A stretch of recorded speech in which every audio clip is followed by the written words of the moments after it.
Buenas tardes y bienvenidos a la entrevista al día aquí en Lancelot Televisión. Hoy vamos a hablar con Ruimán Duarte, lo digo ya, vamos, directamente, un experto también, bueno, experto en bienestar animal y relaciones con la administración, pero digo esto porque es importante, porque es el principal promotor de esta campaña Obligaciones de la Administración con el Bienestar Animal. A veces también para regular la convivencia entre los seres humanos y los animales, pues tiene que estar perfectamente regulado por las instituciones. Hoy vamos a hablar de ciertas deficiencias que a veces no se instalan y crean pues también un mal trato de los animales y también a veces ¿no? un desconocimiento que no debería de ser así. Hablaremos también un poco de la relación que tienen hoy en día, también cómo se ha ido modificando la relación entre las personas y los animales y también las cosas en las que se han mejorado y las cosas que todavía se pueden mejorar. Sin más dilación pasamos a hablar con Ruimán Duarte. Ruimán, ¿qué tal? ¿Cómo estás? Buenos días. ¿Todo bien? Muy bien, muchas gracias. Muy bien, pues venga, vamos allá. Ruimán, bueno, tú ya estuviste aquí hace tiempo y esto casi viene una derivación. Tú tenías un proyecto interesante y no se ha dejado ejecutar. No terminó de arrancar. Es verdad, ¿no? Recuerda un poco esto y dinos, no sé si esto era el antecedente para lo que es las obligaciones de la administración con el bienestar animal, lo que tú te has dado cuenta de lo que se tiene que mejorar. Sí, exacto.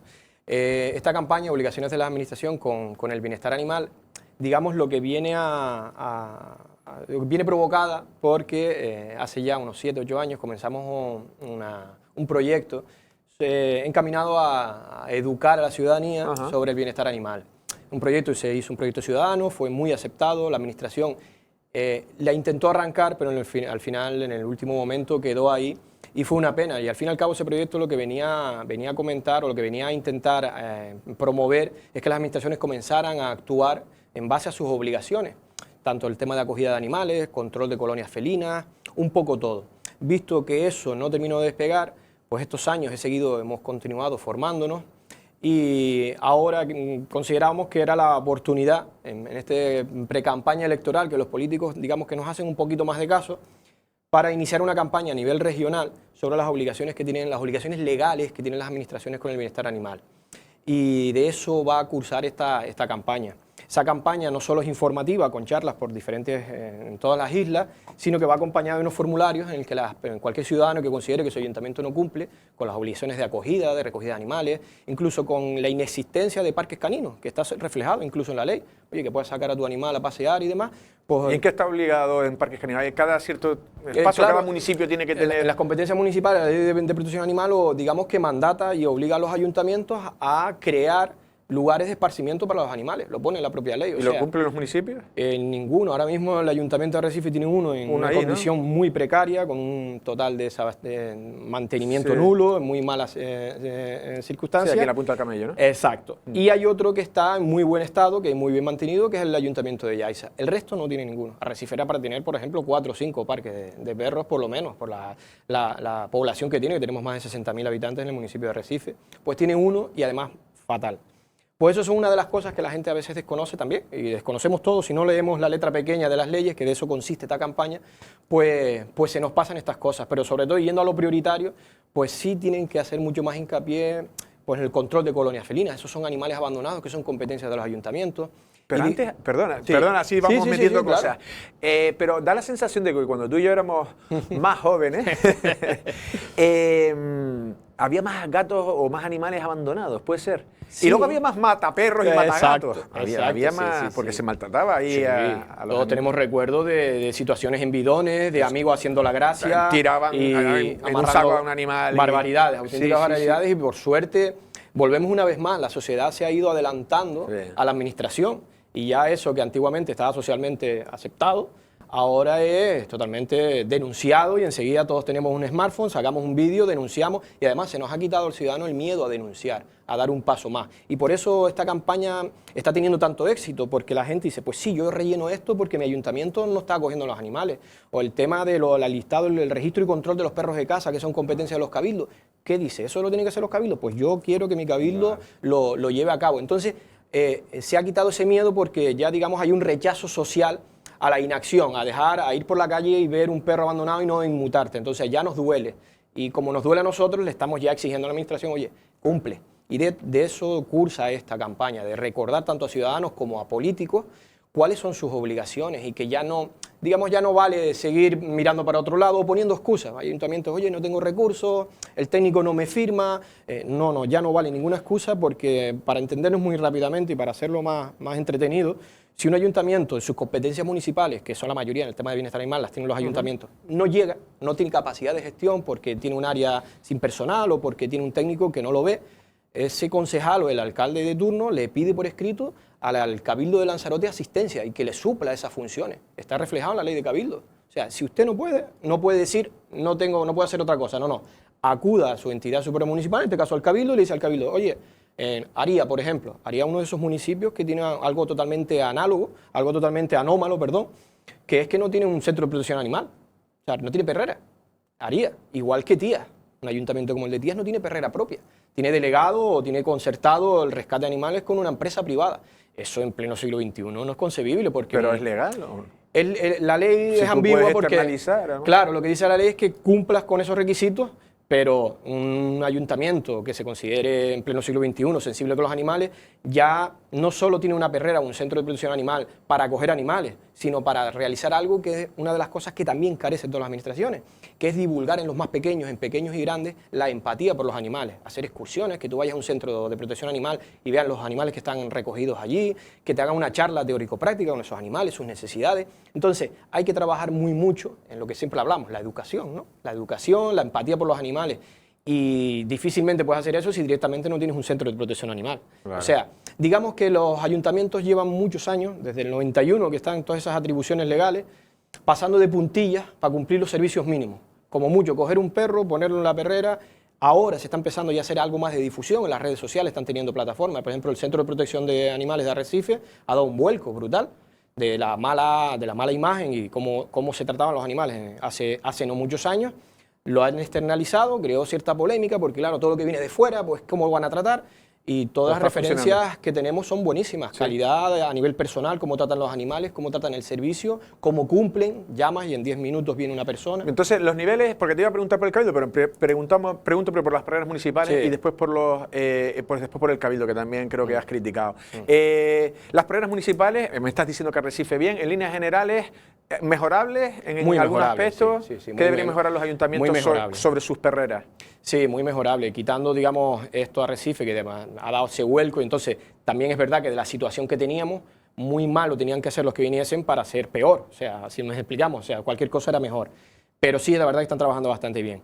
Pero sí, los ayuntamientos tienen que dar un vuelco y dejar de cumplir los servicios mínimos, para entendernos. Oye, porque, un ejemplo, en San Bartolomé hay un señor a la hora de recogida, que es una excelente persona, es un trabajador municipal, pero ese señor está para mantener el cementerio, para ir a coger perros, para todo, para abrir la perrera y demás. Entonces, si tú quieres adoptar un animal, un perro de la perrera de San Bartolomé, pues tienes que adaptarte a unos horarios muy pequeños, no te cogen el teléfono porque el señor es una sola persona. O sea, eso es inviable. Destinar más personal. Claro, un centro de protección animal tiene que ser accesible y tienen que abrir los fines de semana. ¿Por qué? Porque la mayoría de los ciudadanos que queremos adoptar cuando más tenemos tiempo libre son las tardes y los fines de semana. Oye, pues hay que empezar a encaminarlo ahí. Y sobre todo trabajar eso, lo que hemos hablado a nivel local, empezar a trabajar la empatía por los animales desde los colegios y haciendo charlas y haciendo excursiones, hacer los centros de protección animal abiertos al ciudadano. Hasta ahora son sitios muy restrictivos a la hora de horarios por la carencia de personal. Entonces cualquier fórmula es bienvenida. O sea, si externalizas el servicio y tienes un servicio que abre más, que atiende bien, pues oye, perfecto. Lo ideal es hacerlo público, pues yo tampoco opino que sí, lo ideal es que funcione, al fin y al cabo, ¿no? Claro, y si mis impuestos, verdad que va a costar un poco más caro, los destino parte de mis impuestos a que la vida de los animales mejore, pues bienvenido sea. Pues bienvenido sea. Vamos al Cabildo, porque también el Cabildo es como el tronco, ¿no? Sí. que lleva todas las ramas, y en este caso tú también, hay algunas deficiencias en el Cabildo. Sí. ¿Principalmente cuáles? Desde el Cabildo, digamos que se promovió también desde principios de este año, intentar crear la Oficina Insular de Bienestar Animal. Hubiese sido algo, además, pionero en Canarias. Ningún cabildo de Canarias tiene una Oficina Insular de Bienestar Animal. Estuvimos a punto, pero nunca se llegó a dotar de personal ni nunca se llegó a arrancar. Una pena porque esa oficina, el cabildo, tiene una función de coordinación como cabildo que es insular con todos los ayuntamientos en esas atribuciones municipales. Para poner un ejemplo muy rápido, la mayoría de los ayuntamientos anualmente destinan 2, 3, 4 mil euros, por ejemplo, a esterilizaciones de gatos. Si un cabildo entra, digamos, hace una especie de consorcio, el cabildo coordina campañas masivas de esterilizaciones de gatos, que es uno de los graves problemas que también tenemos en la isla, pues oye, esas campañas, pues en vez de hacerla de 3.000 euros por ayuntamiento, a lo mejor el cabildo dice, yo pongo 100.000 más. Y siendo una isla, en pocos años las colonias de gatos van a estar controladas. Eso es algo obvio. Pero el Cabildo tiene además su obligación de velar, la obligación legal, como representante del Gobierno de Canarias en la isla, de velar que los ayuntamientos cumplan sus competencias municipales, y si el Cabildo ve que el ayuntamiento no está cumpliendo en la acogida de animales, que hay muchos gatos abandonados, tiene la obligación el Cabildo de actuar. Lo dice la ley de Cabildo. No puede dejar una competencia municipal desatendida. Entonces, ahí ha fallado el Cabildo históricamente y sigue fallando a día de hoy. Entonces, una crítica, más que una crítica, es una crítica constructiva, decir, oye, pónganse las pilas, vamos a mejorar, asuman que este problema en una isla tan pequeña, con solo 7 municipios y un cabildo, es totalmente asumible, que se empiecen a mancomunar servicios de recogida de animales, de acogida, de campañas de esterilizaciones masivas, y ahí podemos comenzar a revertir esta situación que a día de hoy en Lanzarote es bastante mala, porque sí es verdad que la sensibilidad de sociales ha cambiado. O sea, somos muy sensibles y eso no hace falta ver mucho en redes sociales y demás, pero digamos que las administraciones en general siguen inactivas, siguen como la expectativa, no sé qué espera para asumir el bienestar animal, que para ellos inevitablemente se ha convertido en un problema, y el bienestar animal no es un problema, es un sector más de nuestra vida. O sea, nosotros como ciudadanos ya exigimos a la administración que, igual que te preocupas por los deportes, por el bienestar social, por todo tipo de sectores, pongas el bienestar animal a la misma altura. Claro. Pues ahí va la pregunta. No sé si, y tú puedes ir comentando, lo puedes llevar a donde tú quieras, pero quiero que hagas un diagnóstico como social del animal. Por ejemplo, perros y gatos, perros. Antes teníamos un ambiente más rural y había más perros, pero yo percibo que en las ciudades cada vez hay más perros. Se constata, hay más o menos perros que antes en las ciudades, y si tenemos las condiciones en las ciudades preparadas para ellos.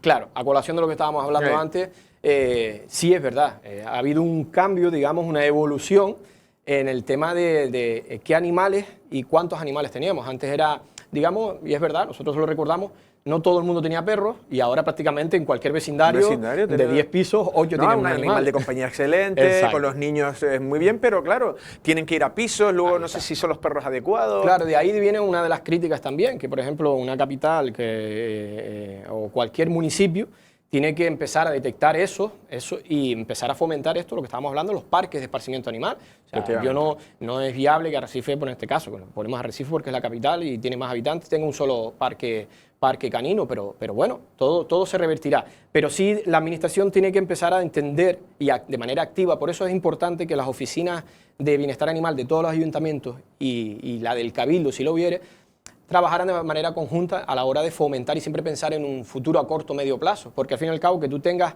más zonas de esparcimiento, más zonas verdes para sacar tu perro a pasear cerca de casa y demás, al fin y al cabo también te genera y sigues aumentando la empatía por los animales, porque generas una ciudad mucho más amable y más pet friendly, como se llama, ¿sabes? Entonces sí, en ese sentido, con los gatos lo mismo. Y además una de las cosas también curiosas que habíamos comentado es que ya hay gente que ya no solo tiene perros y gatos, yo tengo amigos que tienen hurones como mascotas, que antiguamente, hasta hace 20 años, el hurón era una herramienta de trabajo para la cacería y ya está. Y yo he tenido hurones en mi mano y son unos... ¿Esos mordían? ¿Los hurones mordían? Sí, yo le tenía miedo, pero súper mimosos, súper cariñosos, pero te ponen nervioso porque se mueve demasiado rápido.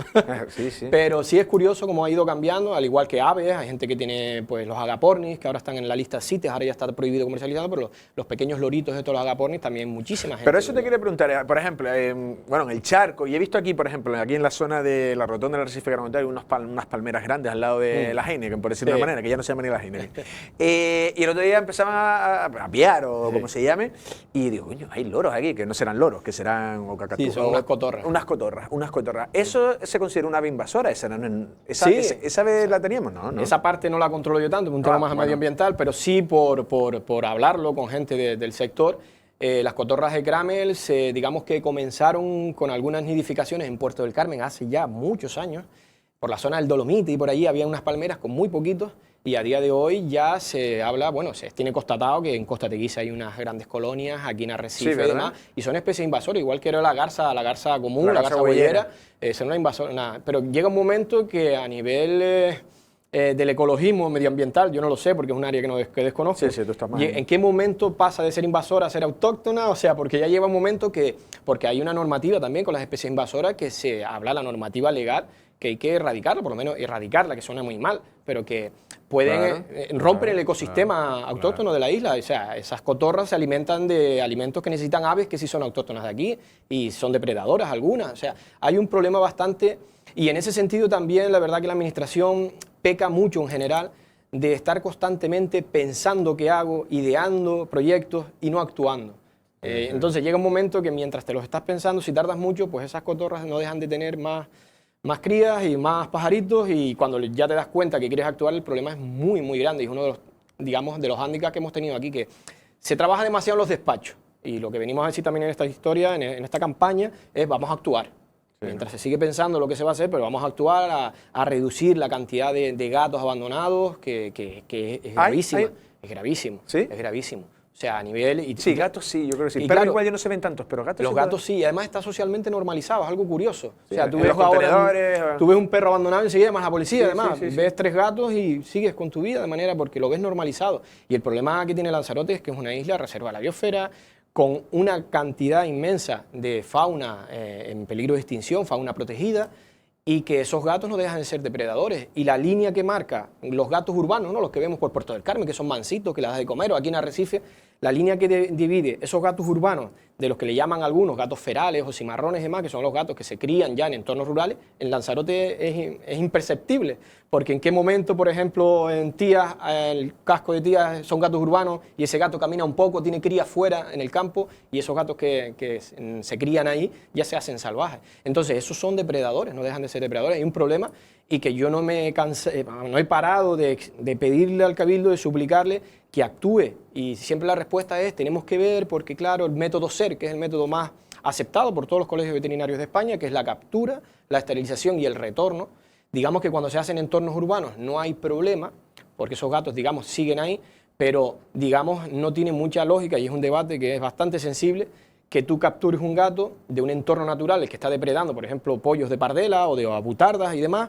Eso te iba a preguntar, digo, ¿qué depreda? ¿Qué es lo que...? Todo lo que pilla, todo ave que pilla, y además hace una depredación bastante voraz. A lo mejor le quita la cabeza a un pájaro y va por otro, tienen un instinto bastante, y eso es así, eso no me lo invento yo.